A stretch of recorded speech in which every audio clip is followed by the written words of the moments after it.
आपले पडून राहिले देशांत द्या म्हणा. अजून नंबर लागलेला नाही, अजून अधिकारी कोणता आलेला नाही. आणि आता इथं केव्हा वाटप होईल काय. अमरावती जिल्ह्यातील दर्यापूर तालुक्यातील येवदा या ठिकाणी मोठ्या प्रमाणावर युरिया आणि DAPची कृत्रिम टंचाई कृषी केंद्र चालकांनी निर्माण केल्याचे चित्र अलीकडच्या काही दिवसापासून आपल्याला दिसत आहे. आज येवदा या ठिकाणी कळमकर कृषी केंद्राच्या समोर अनेक शेतकऱ्यांनी युरिया आणि DAPसाठी लांबच लांब रांगा लावलेल्या आहेत. या ठिकाणी शेकडो शेतकरी युरिया आणि DAPचे खत प्राप्त करण्यासाठी तासनतास उभे राहिले. यावेळी कृषी केंद्र चालकांची ही चांगलीच तारांबळ उडाली.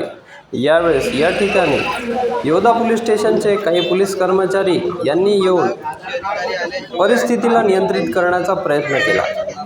वरिष्ठ कृषी अधिकाऱ्यांच्या उपस्थितीशिवाय आम्ही युरिया आणि DAPचे वितरण करणार नाही, असेही येवदा येथील काही कृषी केंद्र चालकांनी स्पष्ट केले.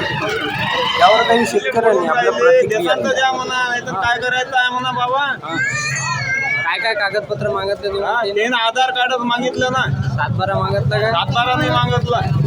आता काय म्हणतात ते? पण लोक गेले तर काय करतात. आता काय म्हणणं आहे द्यायचं? आता काय म्हणणं आहे द्यायचं? आता म्हणते कृषी अधिकारी येऊन आपल्याला 9 वाजतापासून उभ्या होणार आम्ही. 8 वाजतापासून लोक उभे आहे. हो नागोराव काका इकडे. बाबा येईल चक्कर आलता. पडले होते का ते? हा पडले होते. ते पाणी आणलं ते 10 रुपयाची बॉटल. सांगा बोला याच्यासोबत. 10 रुपयाची बॉटल आणली होती म्हणा बाबा पाण्याची. चक्कर आलता. बोल ना. इथं सकाळपासून मी उभा इथं, अजून नंबर लागलेला नाही, अजून अधिकारी कोणता आलेला नाही. आणि आता इथं केव्हा वाटप होईल काय होईल, कोणता अधिकारी आहे काय, लवकरात लवकर व्यवस्था करा. बाकी आमचं म्हणणं चालकाचं काय म्हणणं आहे? केंद्र चालकाचं काय म्हणणं आहे? देतो म्हणतात ते अधिकारी आल्यावर. अजून व्यवस्था काहीच नाही ना. अधिकारी आले नाही. पाण्याची व्यवस्था नाही, काही नाही, काही नाही. ऊन लागून नाही, ऑपरेशनचा माणूस काय काय आम्ही जसं झालं शरीराचं काय कोण जबाबदार राहील. त्याला म्हणणं टोकन देऊन द्या म्हणून आम्हाला. टोकन द्या म्हणा. टोकन चालू करणं म्हणा. कोण नाही म्हणतात ना ते. डायरेक्ट अधिकारी आल्यावरच भेटते.